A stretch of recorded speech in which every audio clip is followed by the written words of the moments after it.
So day 5, I think, I'm losing count slowly. We are in Fort William, and today was the last day, and we're going to call into a hydroelectric reservoir and we're going to go inside it. Well, I said we were going to go inside a hydroelectric dam. We're actually not. So there's been a slight change of plan. Someone called up the Dam Visitors Centre and sort of book in advance, because there's about 12 of us, I think, today. And they've only got 2 tickets left for today, so we're not going there. We're going somewhere else instead. We're going to Glen Coe. So we've ridden down the side of Loch Linney. This is North Ballacoolish. We're going over the Ballacoolish Bridge. If you've seen my YouTube before, I've been over this before and did exactly the same thing, where I go, ooh, it's exciting. I quite like this bridge because I'm weird. So we're going to Glen Coe, where I've also been before, but where I haven't been in Glen Coe is the Glencoe Ski Centre. And the ski centre is open all year. Obviously it's June, there's not going to be any snow.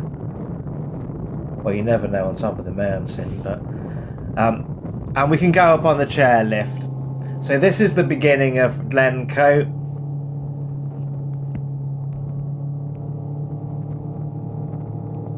It's the A82. There is an alternative road that runs parallel, and it's a narrow road. And when I came last time, no, actually the time before, me and the person I was with, we actually did that road to make it more interesting. It's a single track that goes through the forest. So you get a phenomenal view, even on the A82. The view is worth it. It's a straight road and it's quite busy, but you've got mountains either side, which make the whole thing quite dramatic.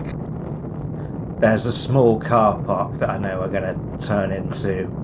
That's called Three Sisters. Again, been there last year when I was staying in Loch Lomond. There we go. Right. So we're going to the Three Sisters viewpoint, which was an incredibly busy car. But the last time I came up here was last year, and it was absolutely tipping with rain. It was so bad with the cloud and the rain, you couldn't see the mountains. So this is a nice refreshing change for me. I've got full visibility, which is lovely.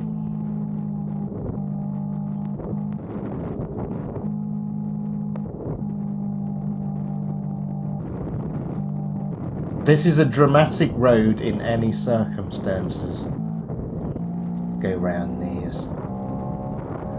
Going far too slow, Danny. Come on. And you, who's that? That's Angus. There you go. That's better.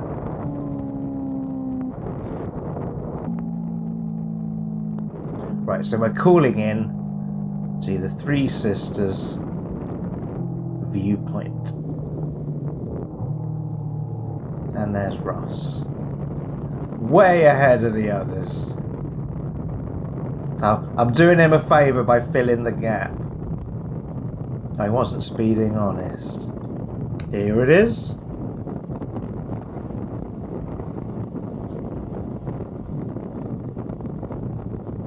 Somewhere.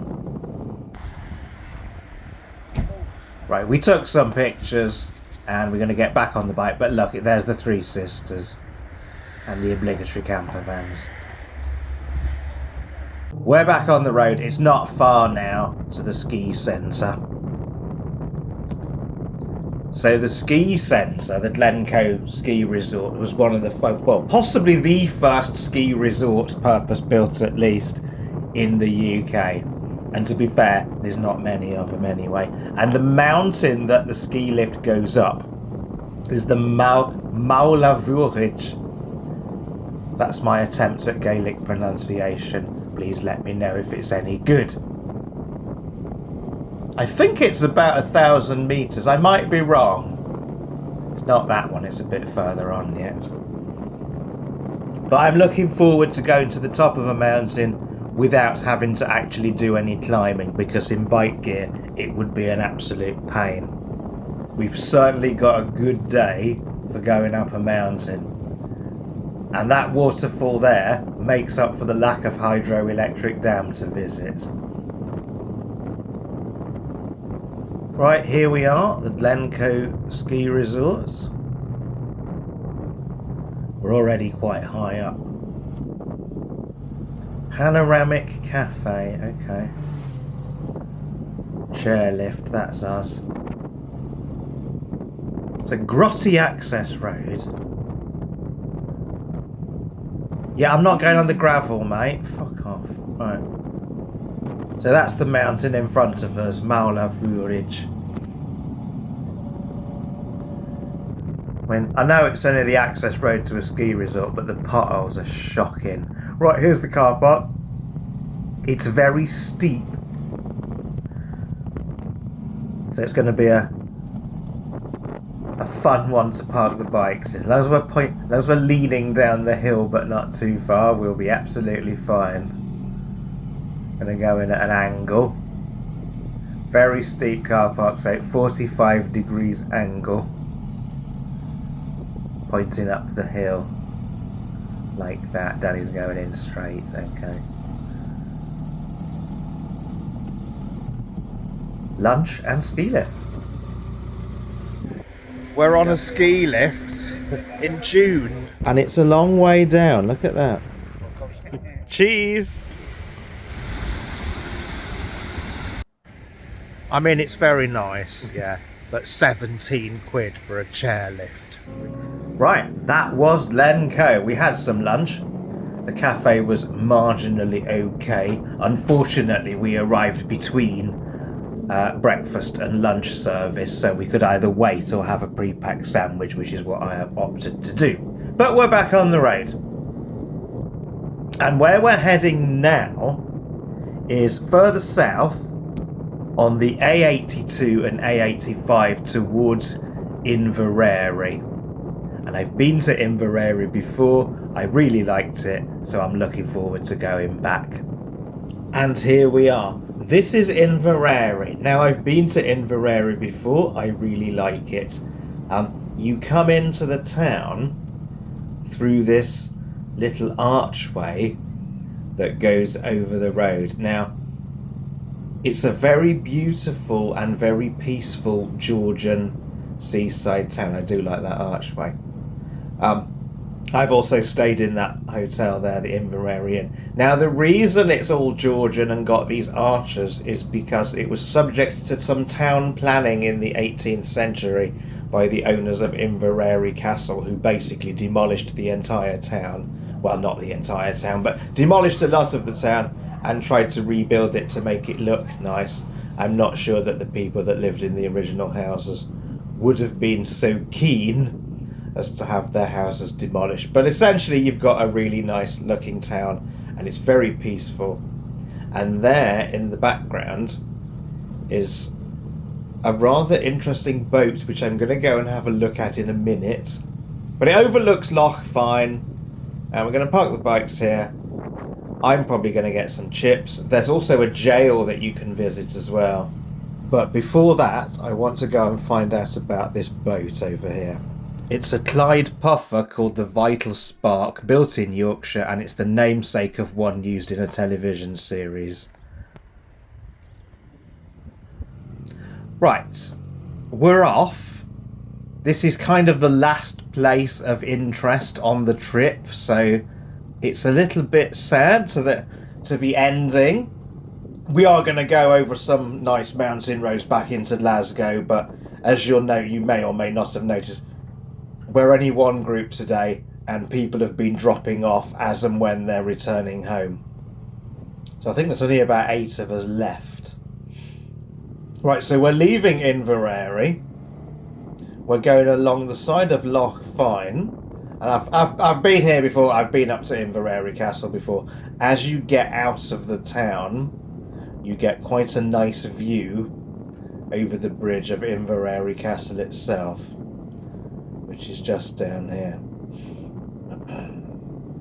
Nice view of Inveraray there in the background behind me.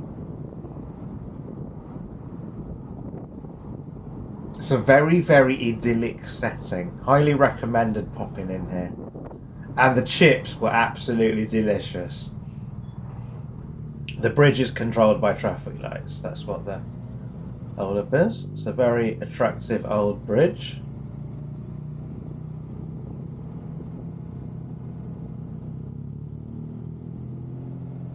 And there is Inveraray Castle. Isn't that stunning? Proper baronial castle.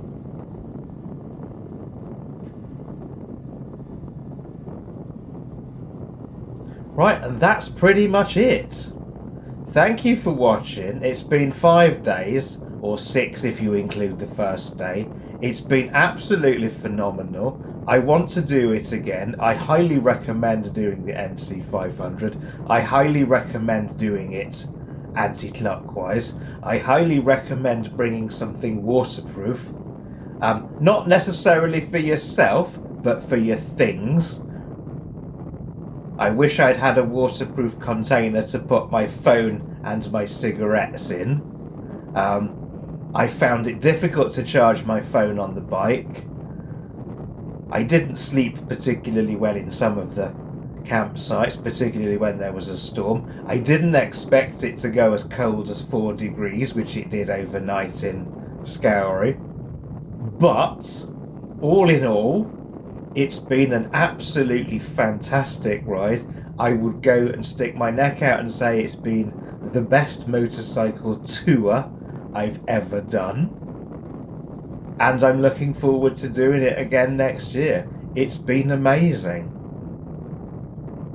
And I also want to say a massive thanks to Ross, who is the leader of... He's already gone home today, but who has been the leader of this tour. He did all the organising, and he did an absolutely amazing job. We got an amazing, detailed document of all the routes, all the places, or not all the places, most of the places we'll be staying. The old bridge there, look, that's nice. It had all the campsite options, so it basically said, on this day we'll be staying here, book something. It was really, really easy from the point of view of a rider, and if you're going to be organising a tour like this, and I think I might do one myself as well, then it's a good way of doing it. Don't start booking the accommodation for the people. Tell them the name of the town. Tell them to book something there. Tell them the day. Thank you very much for watching, and I hope to see you again in yet another one of my videos. Cheers.